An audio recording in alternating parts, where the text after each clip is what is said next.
which is good. But like we do each time when we come here, I know we've got some new visitors. We're glad that you guys came. We've been going through a book by Al Mohler on leadership, and what we do each time is we read a section of that book, and we really want to try to learn to apply it in our lives. Because what we believe is there is a design that God has given to man to be a leader. And that is what I think is so helpful as you begin to think about leadership. We began a chapter 13, about power, and that's a big thing with leadership. It comes with power. I hate it because it always sounds like Spider-Man, but with great power comes great responsibility, right?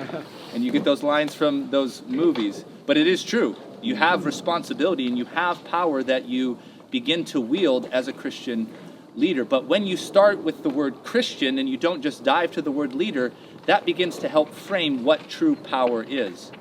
Because I think we have to be open and honest today that there are a number of people who do abuse power in leadership. And that's what gives leadership a very bad taste.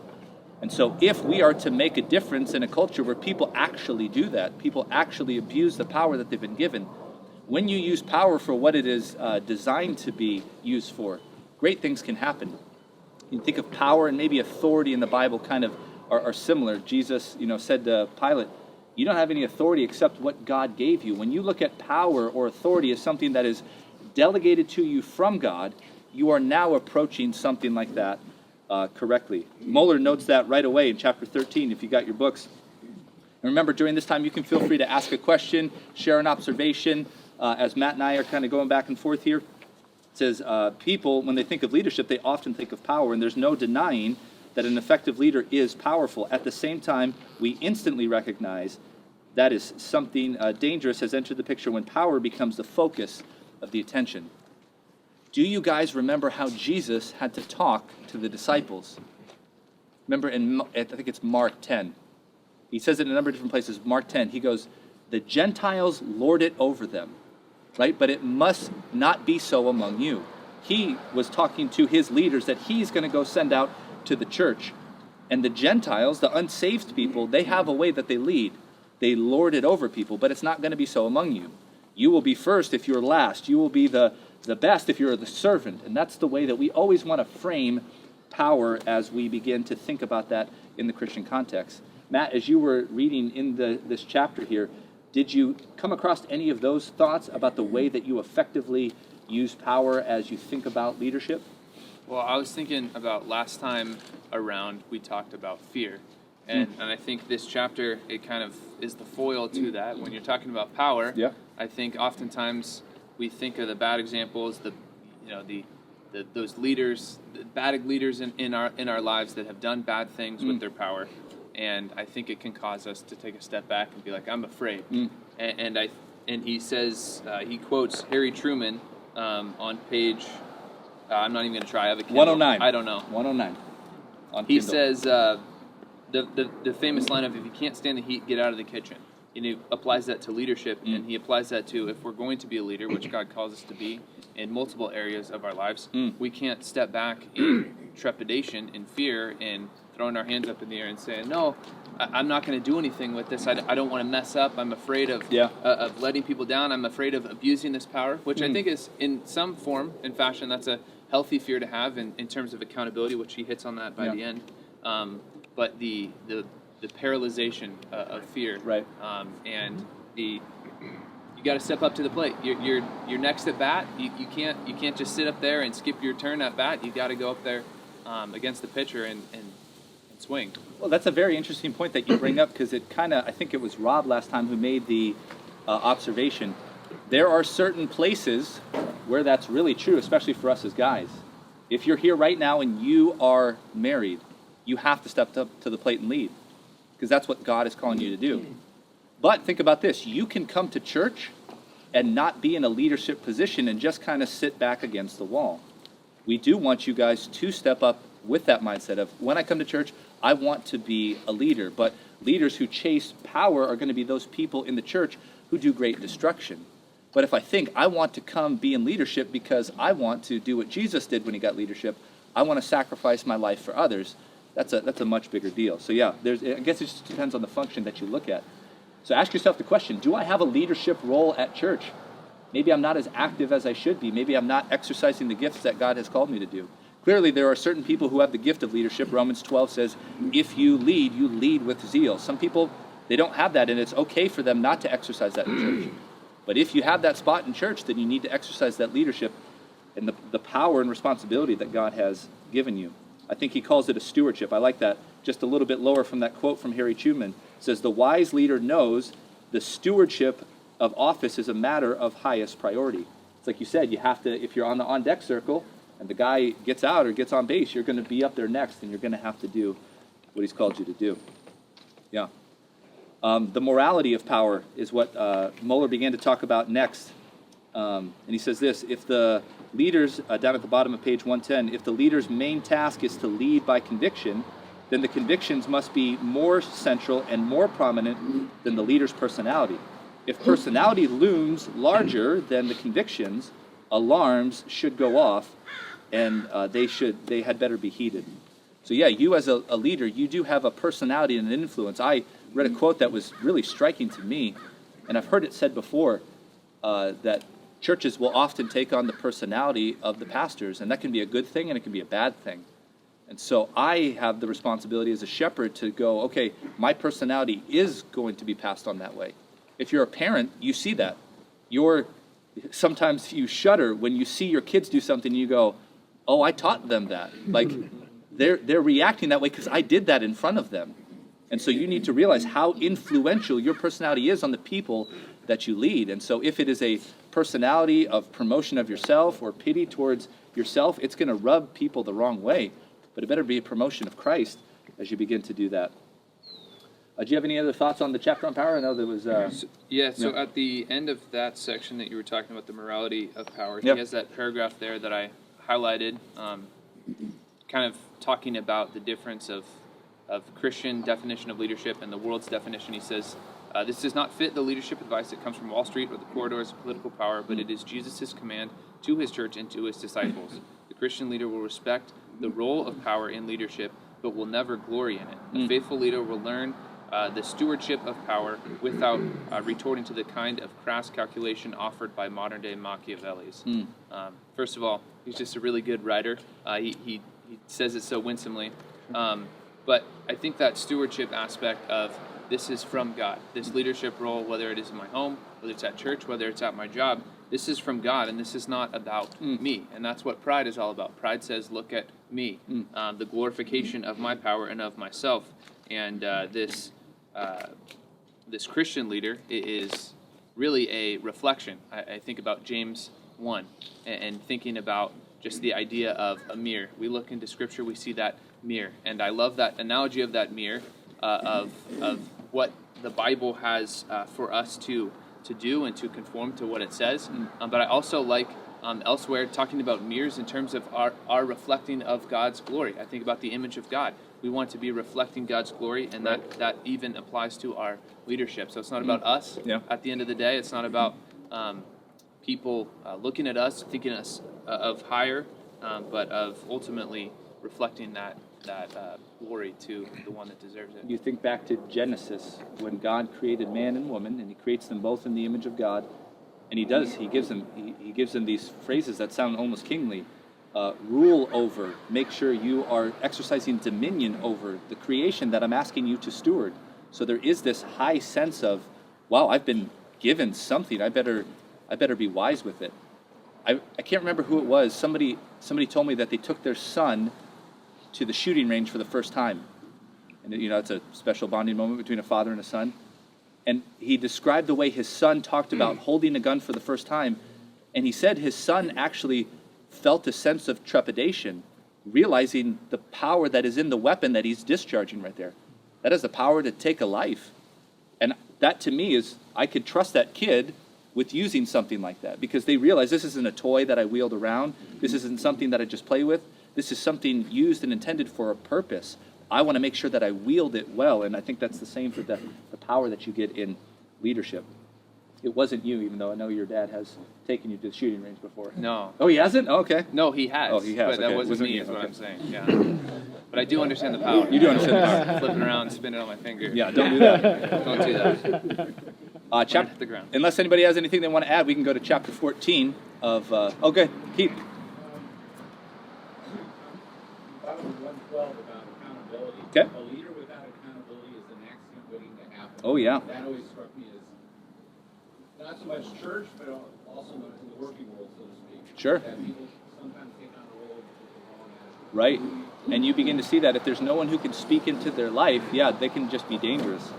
Yeah, there's an accident waiting to happen. Very good. It's a great point. All right, chapter 14, leaders are managers. This was an interesting chapter to think through. I did actually enjoy the way that he began to talk about his understanding of management, because I think, at least seen in the business world, people really try to bifurcate a leader and a manager. But I think if I read Moeller right, he was really stressing that the leader should be a manager as well. I think I've read enough that they're trying to say the leader can be the visionary, the leader can be that one, and there's going to be those who take the vision and manage it. But I think he was making the observation that the leader himself has to be able to know how to manage the people under them. So I thought that was pretty helpful. It might not apply to you because you might not be the manager of a company, but if you aspire to one, this was a great chapter for you. I was thinking about this in terms of a home, and this is maybe what might be helpful here, is I think a lot of the stuff that he talked about as managing, if you are doing that in your home, you think about it as a pastor, like I'm called to manage my household well. So there is a way that leaders in the home are managing that way. And we have that here. I have on page 116, this is the powerful observation coming from Peter Drucker. After that indented quote, it says this: the powerful observation underlies exactly what leaders must do. Put people with different skills and knowledge together to achieve common goals. I don't know if you talk like that with your family, but I like talking about goals with my boys, at least. Like talking to them like, hey, we're going to do this together. And Wesley, your job is to do this. And Miles, your job is to do that. Sometimes I will even do this with the boys. Like, okay, boys, we're all going here. And this time, Miles is the one he's going to walk us home. He's going to choose the way that we go. We're going to follow Miles and do that. So people in my managerial area learn how to do that themselves, because we want to put people in different places to see them succeed, all achieving a common goal. What would you think the common goal that should drive us as men in the church? What are common goals, or is there only one goal that we should aim at? I mean, I think the obvious one that you're implying is the chief end of man being. You don't know what I'm glorify implying. God. You don't know what I'm implying. Yes, that is one of them. It sounded like that's what you were implying. Is that only one? Yes, that is the overarching observation. Sure. But common goals that we can have. I mean, a goal for, like, I would think if I have my boys and I look at them, I'm managing them towards a common goal. I'm putting them in situations that is training them to lead, because my goal is I want them, when they leave the house, to be a functioning adult. So that is a goal which ultimately will glorify God. I'm wanting them to think highly of marriage. I'm wanting them to consider how important church is. I think maybe lesser goals than that will ultimately feed to the glory of God. So I don't know if you can think of any others. I think of preparing my sons to go out, to be men who will make an impact in the church, to love a woman and get married, and do that. Any other goals that you could think of in regards to that? Specifically in the church, I think, we'll talk about it here in a couple minutes in the message, but just the stewardship that we should have of one another's godliness, okay, and how that that plays out as discipleship, okay, and that being one of, if not the mission of the church, of making disciples. And so that looks like small groups participating. That looks like small groups taking people out for coffee and having these, in-depth conversations with them. It means taking someone through partners. Interesting. Whether that's uncomfortable or whether that's easy for you to do. Okay. And so caring about other people's sanctification, I think, is... So almost like when you're training those underneath you, and you got a little boy coming along the way, you'll train him how to look out for other people. You don't just go for yourself, you're there to be there for other people. Yeah. Okay, gotcha. Other things that I noticed from the chapter, the bold heading, leaders are managers, but never merely managers. And that's what I think in the secular world that I read, that's what they're trying to avoid, is any leader of a company to be merely a manager. But he has to be more than that, obviously. So I like the distinction that he highlighted here by Warren Bennis. Managers are people who do things right, and leaders are people who do the right thing. And I like that that was singular, the right thing. There is, when you're leading by conviction, there is a way that you're leading. And so the glory of God is something, yeah, I'm doing the right thing because it is glorifying to God, is the conviction of the leader. So I enjoyed all of that. Let me think here. Did you highlight anything in the chapter you wanted to bring up to the guys?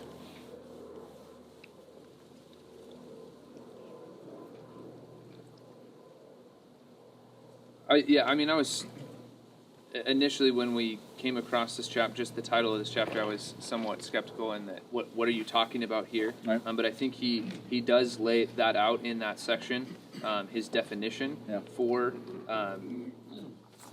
management, and he says the leader is the steward of the vision, conviction, beliefs, and strategic decisions. But he talks about the later on in the next section that management is just leadership. Is leadership put into action, and I can see that in just the way of the church, and even just the way of how the staff goes. And this is not something that he told me to say, but every Wednesday we have a staff lunch, and he lays out the vision for our staff and for our church, where we're going, the overarching, up in the clouds vision, and then we meet every week one-on-one. And we go from vision to management. We go to tasks. What's happening this Wednesday? Who are you meeting with? What does that meeting look like? Oh, what questions do you come with? And so there's this visionary conversation, and then there's this practical conversation. Right. And I think that was a helpful picture for me to see in this chapter of what management means. We have those that chart of like what the expectations are when we go to events. Right. And after we do an event, we'll go back and we'll look and we'll go, okay, how did we do at this, and how did we do at that? And if we didn't do it well, we can do it better. And those are the types of things leading that way. Yeah, and a leader's not just a vision caster. Right. A leader is more than that. Right. It's getting in at least somewhat the nitty-gritty and the day-to-day. And so that was helpful to see the difference between the two. Right. Because some of us are wired to be visionaries, some of us are wired to be just task-oriented. Right. And I think it's helpful for us to see that leadership really is both of those things. So whether it's your family or it's your ministry, these are helpful things for you to think through. Page 117. If you're wondering if you're a good leader who's managing well, it says Drucker elsewhere helpfully defines the work of a manager as one who sets objectives, organizes, motivates, communicates, measures, and develops people. So if you have kids, you're doing that with your kids. That's what discipleship in your parenting is. If you're discipling in a ministry, that's what it is there. So are you setting the objectives? Are you organizing the people, motivating them, communicating? Those are all things you want to be doing as a good leader. Let me see. Anything else? Anybody have anything they wanted to bring up from that chapter? Go ahead, Rob. Just like the highlighted quote on 119, the leader who does not know how the work is done cannot possibly lead with effectiveness.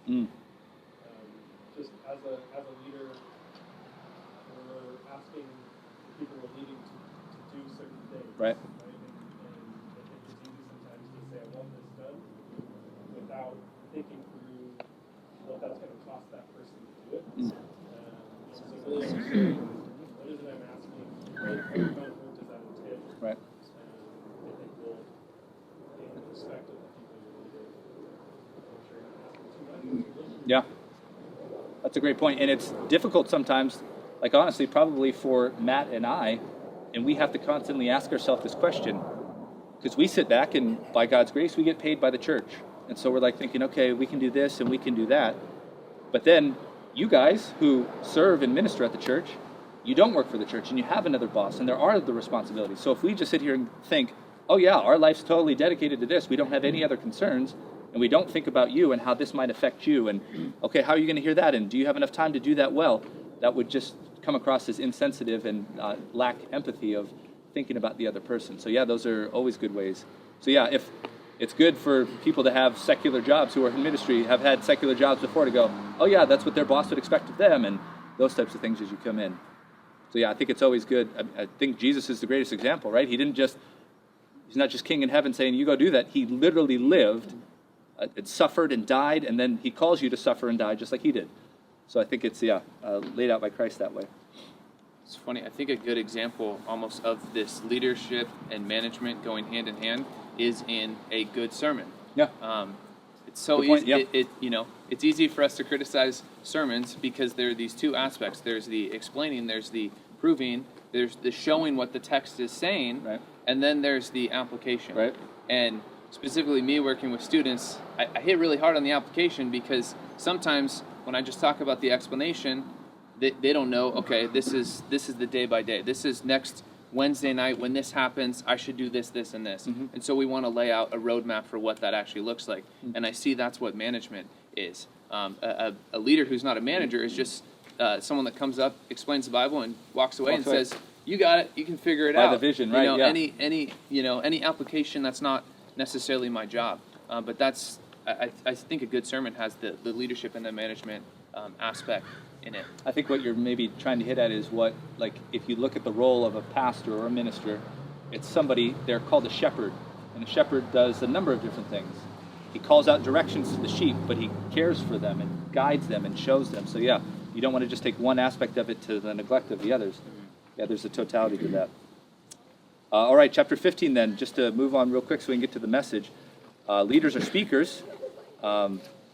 Speech is the currency of great leadership. I thought that was just a great quote. And it is true, to be able to communicate a message clearly, consistently, and motivatingly is one that you would want to do. If public speaking isn't something that you do much at your job, I don't know if this was super helpful for you, but I think, like, if you're in a small group, this can be something that you can use to communicate better in your small group. You even think through just the paragraph that's on page 126.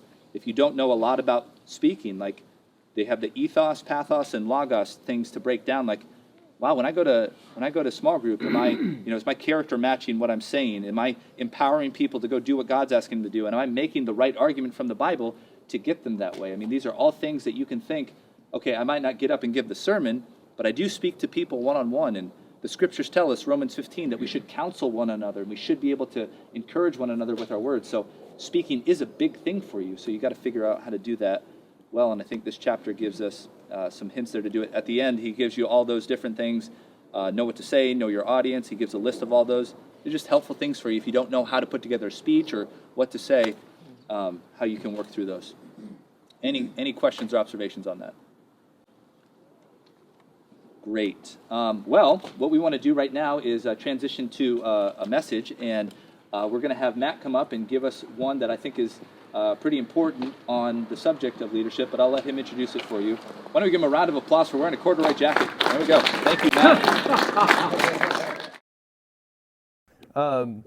Yeah, I think it's so important talking about leadership and talking about what that looks like for us to do as men, and to reflect on how we're wired as men, and the speed bumps or the problems that we could run into as we're called to do this thing called leadership. And it's helpful even in that first chapter that we talked about, talking about power. I thought it was really helpful because a leader has that power, has that responsibility, but as men, as people in the flesh, as people with sinful hearts and sinful flesh, having us wired in a certain way, it's easy for us to, when we get power, maybe not to turn into that tyrannical leader that the chapter was talking about, but to have it get to our head really quickly. We talk about all the time, the girl sin. That the girl sin is the gossip or the slander, but the guy sin, that's the pride.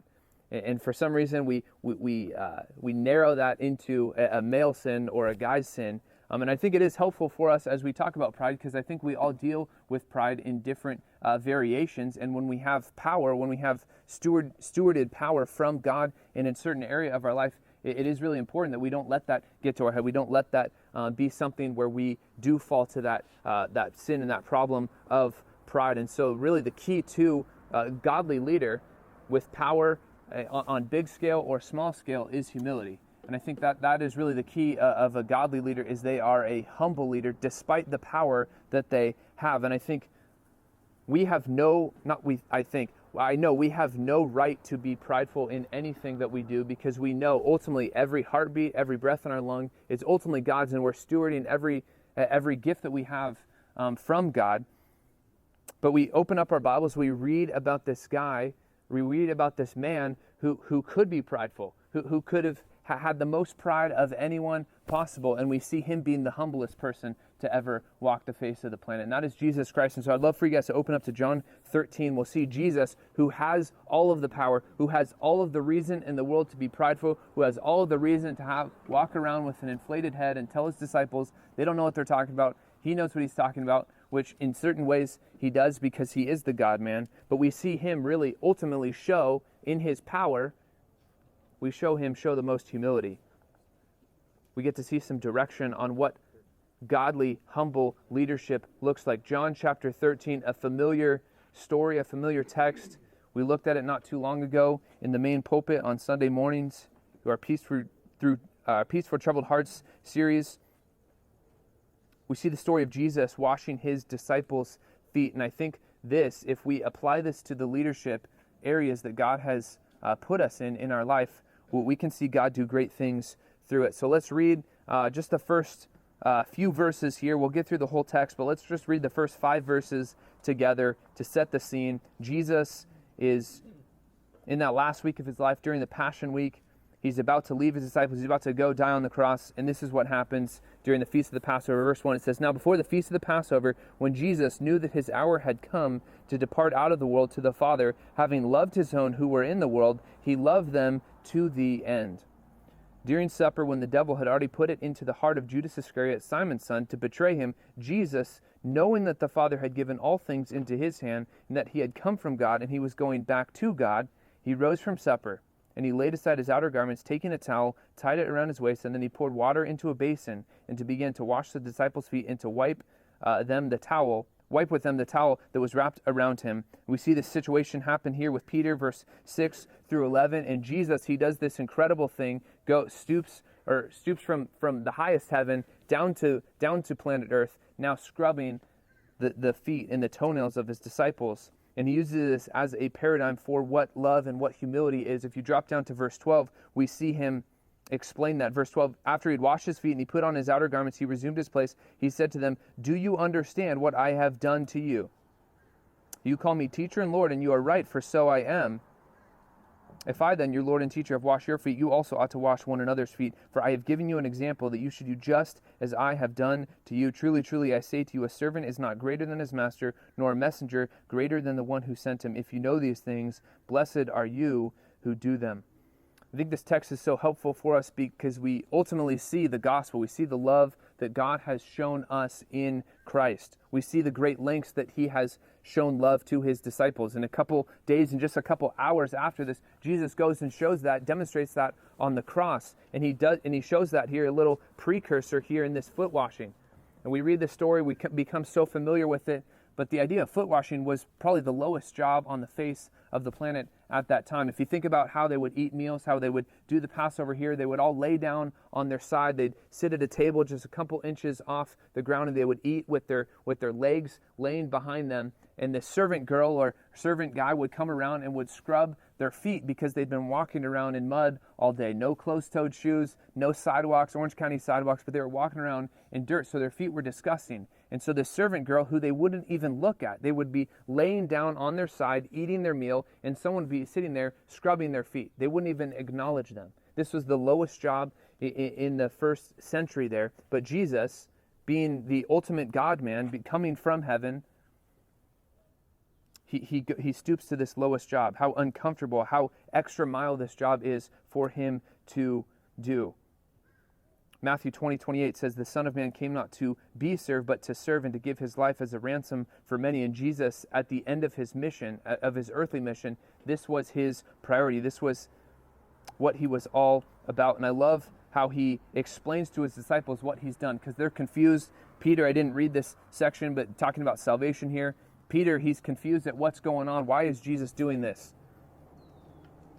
He says, verse 14, "If I, then your Lord and teacher, have washed your feet, you also ought to wash one another's feet. For I have given you an example that you should do just as I have done for you." Just as. That little preposition there. Remember back when I was in Greek class, in Greek 1, my first semester of freshman year, we were talking about prepositions, and my Greek professor, he said, "You've got to learn your prepositions because there is so much theology, there is so much application in the prepositions. In this simple preposition here, this just as, it's the Greek word kathos, but it's this idea of this very same degree. He's saying, I want you to do to the exact proportion that I have done for you. I have shown you exactly how far to fill up this cup, how far the line is. You need to match to the very same degree, to the very same thing that I have done for you, to the same proportion. This is the baseline. This is the baseline for love, for humility, for sacrifice. Jesus got uncomfortable to show this paradigm of humility here, and I think this applies to our leadership. We need to be uncomfortable. We need to love sacrificially. We need to show this humility in the leadership roles that God has given us, and we just talked about a few of those, but you think about the leadership areas of your life, how you can apply this, how you can put this into practice, how you can, quote unquote, wash one another's feet. I think it starts in the most important leadership role that God has placed in your life. As a husband and a father in your home, you need to be someone who is this servant leader who God has called to be the head of the household. You need to be the one stooping down, washing the feet of your family. So you can write it down this way for point number 1. At home, strive to be that servant leader. Strive to be that servant leader. At home, strive to be a servant leader. If you think about the opposite of servanthood, the opposite of humility, which would be pride, you think about how dangerous pride is when you take it home, how dangerous it is. It destroys families, it causes divorce, it causes arguments, it causes lasting damage in your kids' life. When we walk around as prideful human beings, I was reading C.S. Lewis this week, and so I might quote C.S. Lewis a couple times, but I love, he's got this chapter in Mere Christianity talking about pride, and he calls pride the biggest vice. It is bigger than any other vice. He said it is the great sin. If you're going to commit any other sin, he says this is the one you shouldn't commit. He said he calls it an anti-God state of mind, an anti-God state of mind. Thinking of ourselves higher than we ought to. Putting the attention, the glory on ourselves. Humility being the opposite, that subconscious self-forgetfulness. Thinking not about myself, but thinking about other people. Thinking ultimately about God and what God thinks of me and how I can now apply, how I can now submissively obey God in every area of my life, including at home. The Bible mandates us to be leaders in our home. So I want you to first think about this. Got a couple subpoints, but the first area that you need to do that is you need to serve your wife. Serving your wife in your home. Ephesians chapter 5 lays out the paradigm for what husbands need to do in the homes. Ephesians chapter 5 verse 25 through 28, he says, Husbands, love your wives as Christ has loved the church, giving himself up for her, that he might sanctify her, having cleansed her by the washing of the water of the word, so that he might present the church to himself in splendor, without spot or wrinkle, or any such thing, that she should be holy and without blemish. In the same way, husbands should love their wives as their own bodies. He who loves his wife loves himself. And I think wrapped up in those verses are what God calls us to do at home with our wives. But wrapped up in those few verses is a lot of hard work. It is a hard thing to serve your wife. It is a hard thing to, what verse 26 says, making sure that your mission is to sanctify her. It is hard work to go the extra mile. I'm sure you've had those times when you've come home from work, you're on your way home, you're driving home, you're pulling in your driveway, you pull into the garage, and you let out that big, deep breath like, oh, here we go. I'm going to get home. My kids are going to jump on top of me. My wife is going to tell me she's had a bad day, but I've been dealing with all these other people's problems all day. I've had this really difficult time at work, and now I got to go home and continue to work, continue to be on. And I'm sure you've had that experience before, and I'm sure you've thought in your head on your drive home from work, I've earned some rest. I've earned this night. I earned some me time. I get to go watch this sports thing. I get to go play video games. I've earned this time at home. And I think that's exactly what pride would want you to say on your drive home from work. I have earned this. How many times you walk through the door, you look at your wife, you can tell she's had a terrible day. And you've also had a terrible day. She doesn't necessarily know that yet. You haven't told her that yet. But you can tell she's had a terrible day, and you have that decision right there to address it, to talk about it, to get to the bottom of it, to help her, to encourage her, or to leave it because you're tired, you're spent. It's been a rough day for you too. If anyone knows your wife's pet peeves, it's you. If anyone knows her pet peeves, it's you. She knows if we could bring her up here, give her the microphone, and says, what What's my pet peeves right now for my husband? I think she could lay out probably 10 different things right now.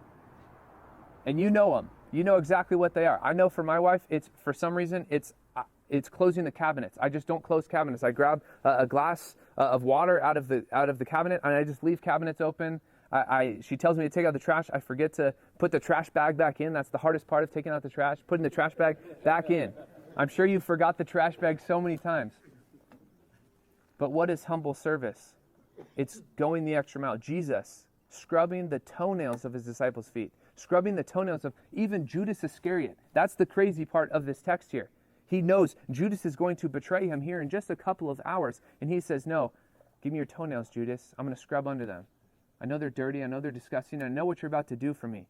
If Jesus can do that for his enemy, the one who was going to go betray him and send him to the cross, then who are we to sit here and say, oh, this person that I have committed my life to, I stood before a church and I said, I love you and I will serve you to the day that I die. Who are we to say, oh, yeah, I'm not going to, when I've had a rough day, address her needs. I'm not going to close the cabinets. I'm not going to put the trash bag in. Jesus has showed us the paradigm, the just as, to the very same degree. If he has loved this much, we have to love even more. That's what he's telling us here in John 13. I think a really dangerous question for you to go home and ask, a good question, but you ask your wife on your next date night or something like that, do I humbly serve you? And I'm sure she'll give you a very honest answer of how you're doing at that. Maybe you don't want to hear that answer, but if you think right now about that conversation and how that conversation would go, maybe you've got a couple things that you think she might say to you. Those are the things that we need to start working on right now, this afternoon, when we go home tonight. Going that extra mile, doing that extra step. She's out doing something. You do just a simple chore for her. You leave her just a certain note or just something like that, where you're going an extra mile beyond your comfortable, the comfortable way that you, the comfortable way that you normally act in your marriage. Serving our wife should be our top priority, and serving her well, humbly serving her. Though God has called us to be the leader, putting her needs, Philippians chapter 2, putting her needs and her wants and desires above our own. Next area that we can do that here in the home is if you have kids, serving your kids well. Serving your wife is first and foremost, and I think that is a way that you can serve your kids is by serving your wife and loving your wife first. I can think back to when I was a kid, my dad would always tell me, hey, I love your mom way more than I love you. I love her more than you. That's just how it is. She's the most important one. You're not the most important one. He'd even come home and he would give her a hug before he gave me a hug when I was just a little boy. Because there was this thing that he was teaching me that, hey, the most important relationship here is my wife. So that's one way that you can serve your kids. But I want you to picture your kids right now as parents one day. As we just talked about a couple minutes ago here in the book discussion, kids end up doing what their parents do. That progressive commercial that you see, or at least I see it, where it's that progressive commercial about people becoming their parents and all these jokes about people becoming their parents, acting like their dads. I'm sure you see that in your life. And if you've got kids, I'm sure you see that in their life too. But if you picture your kids as parents, what kind of parents would you want them to be? How would you want them to treat their wife? I think that starts with your home and how you treat your wife. But specifically talking to parents, Paul talks about that in Colossians chapter 3, Colossians 3:21. He says, fathers, do not provoke your children lest they become discouraged. Fathers, do not provoke your children lest they become discouraged. There's this idea of pride going on. Fathers, avoid pride with your children lest they become discouraged. I'm sure you can think back to when you were a kid, the good job that you heard from your dad, like that was just medicine. Like that was the greatest. When your dad looked at you in the eye and said, I'm proud of you, son. Good job. I love you. Those are so encouraging. Some of the most encouraging words you can hear as a son from your dad. Those are things that we need to be actively doing in our lives to encouraging our sons and daughters. Not provoking them, not exasperating them. Being creative on how to love kids, love your kids well. And even just the little things go a long way. I'm sure you've got lots of memories, things that, maybe your parents did. One thing I'll never forget my dad used to do for me is he used to do these things called candy parties. And I'll just never forget it. And it was one of those small things, but I'll never forget it. We called them candy parties, and we got to bring the candy bowl out to the family room. We got to sit there and wrestle with Dad for candy. And like, I'll just never forget it. But I think about how long my dad's days were, all day long, counseling people, difficult discussions, meetings at church, coming home, and serving me, serving my brothers and sisters, putting aside his wants, his desires for the sake of his kids. And just those little things can go a long way. Pride can so easily destroy families. It can so easily destroy marriages. I mean, we live in the divorce capital of the world here in Orange County. It's 70%, I think, is the divorce rate. 7 out of 10 marriages end in divorce. I mean, how incredible and how mind-boggling that is. Where does that start? It starts with pride. It starts with, I'm right, you're wrong, you don't know what I'm talking about, but I do. That's where it starts. We need to avoid that. We need to put on this humility that Jesus shows us here in John chapter 13. Pride can get so ugly in the home. Another place it can get very ugly in is at the church. At the church, so we can write this down for point number 2. At church, maintain a humble mindset. Maintain a humble mindset at church. Maintain a humble mindset at church. Satan would love nothing more than for you to be holy in every area of your life, yet have the sin of pride just run your life. I mean, think back to the garden, think back to Adam and Eve. Why did Adam and Eve sin? Did they sin because of any other sin but pride? Satan said, you can be like God. God wants to keep you from becoming like him. You can have the mind of God if you eat from this tree. And Adam and Eve, they go for it because of their pride. They wanted to be God. And that comes into the church so easily. It rears its head in the church so easily, and that ought not to be so. It needs to be something that we are consciously, even thinking about on our drives to men's events like this or to Sunday mornings. Think about humility. How can I be humble today in my conversations with others, with my pastor, with kids walking around? How can I serve? How can I maintain that humble mindset? The first thing that you can do, first sub point, is you need to serve one another. Serve one another. Humbly serve one another. Hebrews chapter 10, verse 24 and 25, let us consider how to stir up one another to love and good works, not neglecting to meet together as in the habit of some, but encouraging one another all the more as you see the day drawing near. Going back to what we just talked about in the book study, our job is to look around at the people in our small groups, at our church, and say, their sanctification, it matters. I care about them obeying God. I care about their home life. I care about their sanctification. I care about the thoughts that they have. I care about their attitude, their words. When we have this mindset, this stewarding mindset of caring about one another and the relationship, the one another's relationship to God, taking responsibility for one another's holiness, think about how your small group would be transformed if you really took responsibility for one another's holiness. When we talk in accountability and we talk about goals and we share those goals, are those things that you're actually praying for? Are those things you're actually following up on? Or are those things that you throw your hands up in the air and say, someone else will do it. Small group leader will do it. I don't need to do it. If we really took the stewardship, the responsibility of one another in their holiness, we would treat small groups, we would treat accountability, we would treat those relationships very differently. I always try to think every time I'm literally in the car driving to an event, just did it a couple moments ago, making sure that I'm praying before I show up to an event, making sure that I'm praying and asking God, give me the right perspective while I'm at this. Help me talk to people. Help me encourage one another.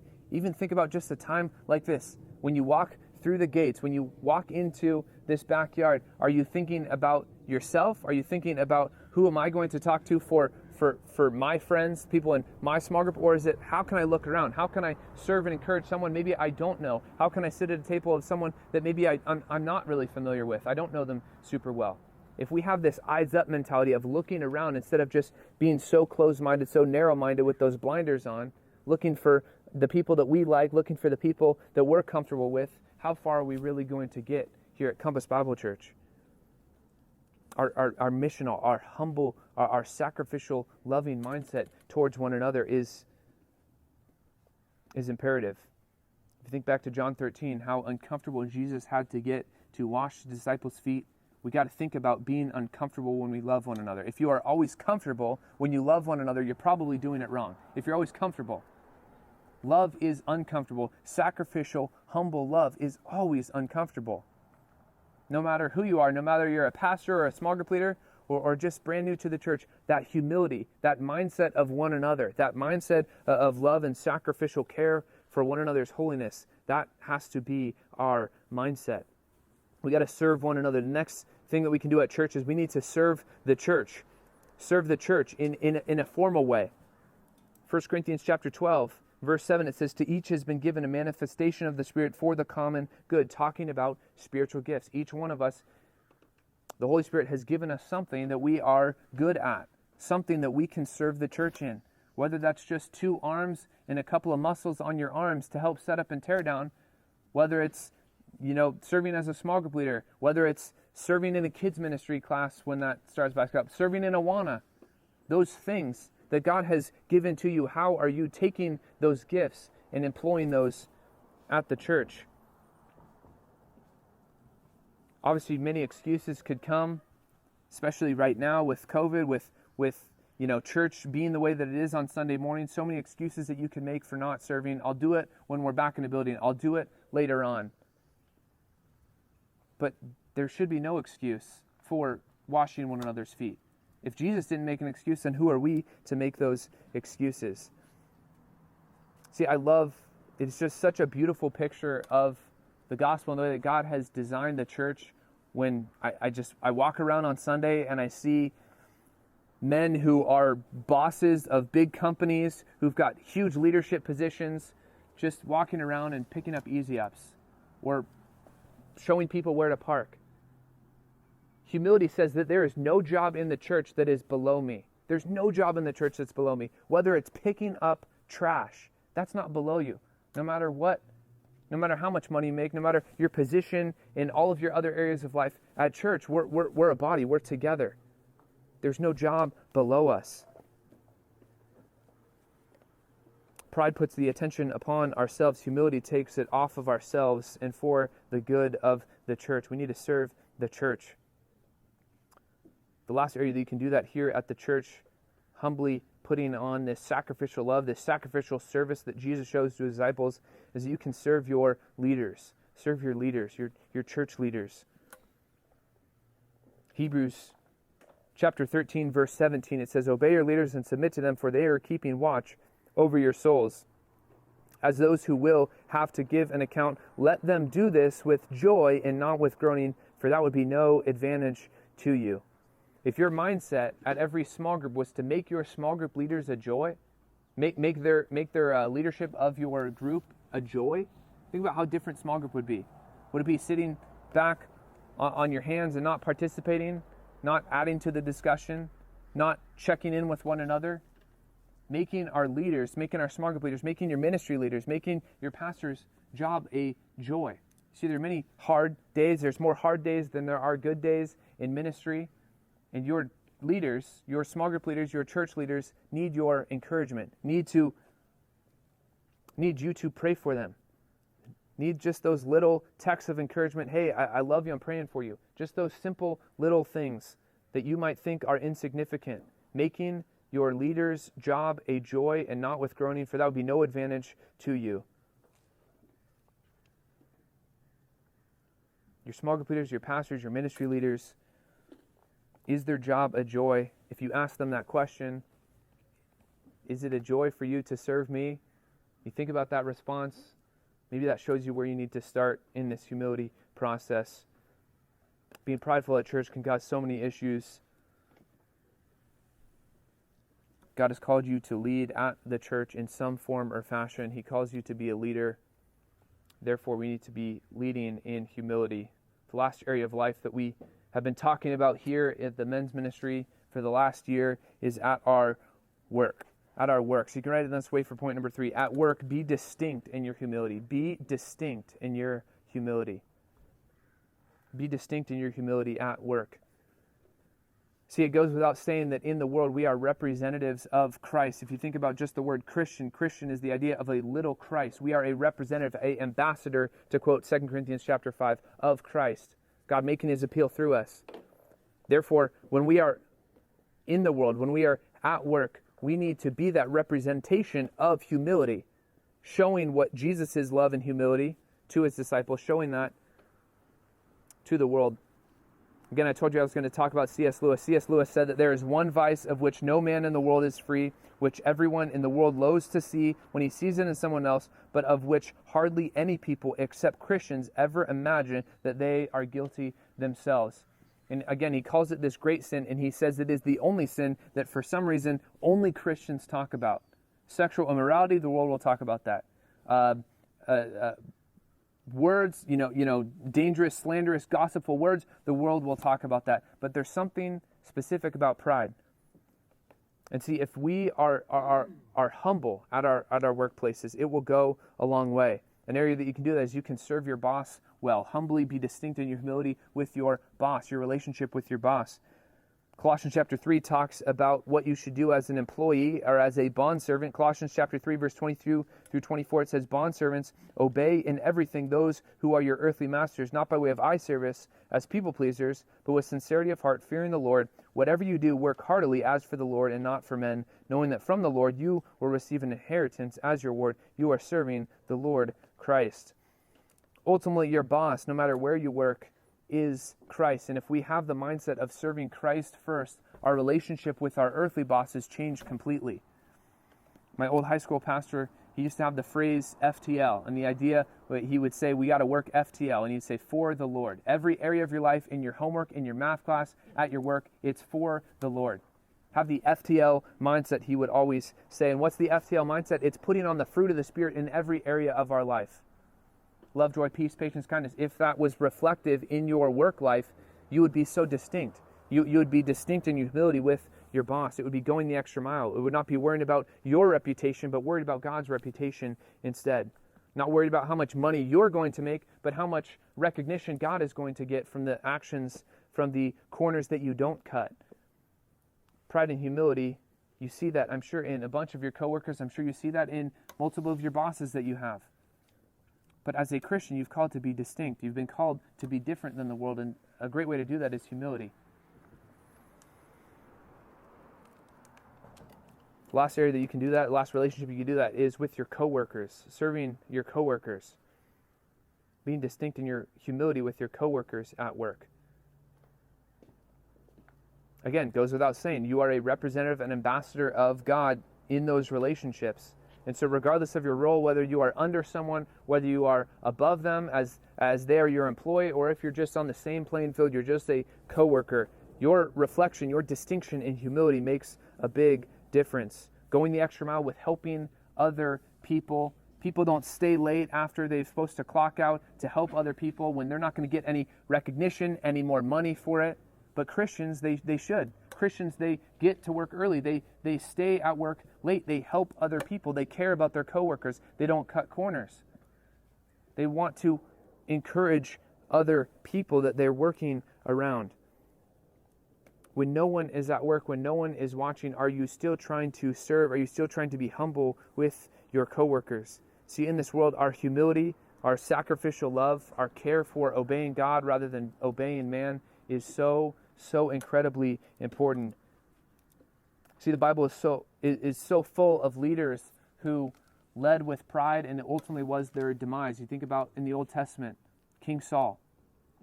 King Saul, what does he do? He's so threatened by David. He's so afraid by what David is going to do and come take this throne that he goes out on this manhunt for David, trying to go kill him, because he's so afraid of the power that David is going to eventually take from him.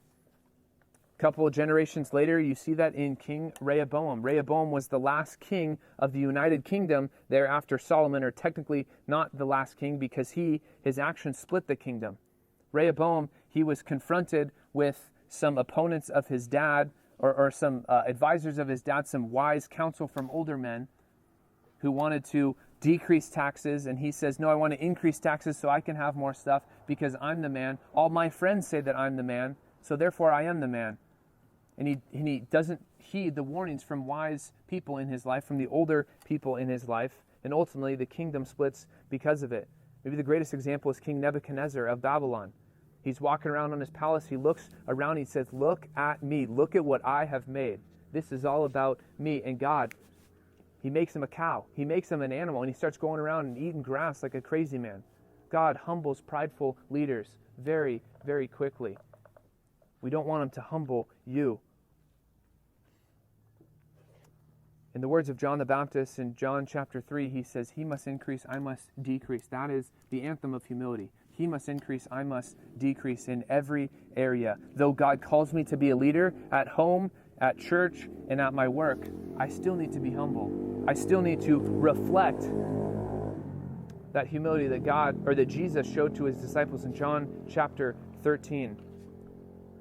John 13:35, we talked about it last week in the main service. John 13:35, by this all men will know that you are my disciples if you have love for one another. Jesus showing them what the definition of love, what the definition of humility is in the beginning of the chapter, and by the end he says, this is so important. The world will look at you and they will see you distinct in your humility.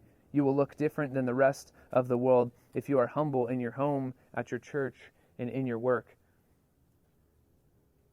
This is how God calls us to lead. So right now, it would be great for us to bow our heads and to pray and to ask God for this help that only he can give us in being this humble leader in all of the areas that he has placed us in. But let us pray right now and ask God for that help.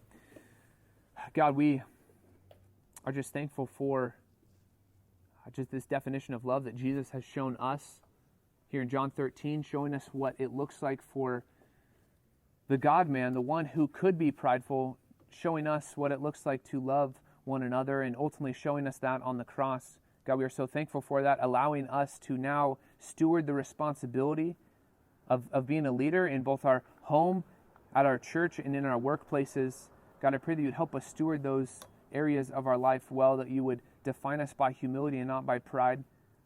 God, our flesh is so wired to want glory for ourselves, to want affirmation for ourselves, to take the credit on our own. And God, even when we do see successes in our life, please, God, protect us from taking the credit on our own. But like John the Baptist says, you must increase and we must decrease. God, may that be the heart's cry of us in the leadership positions that you've called us in.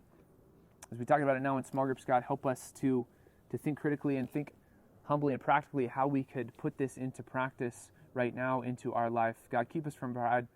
Give us that humility that you can only give us. We pray all these things in Jesus' name. Amen.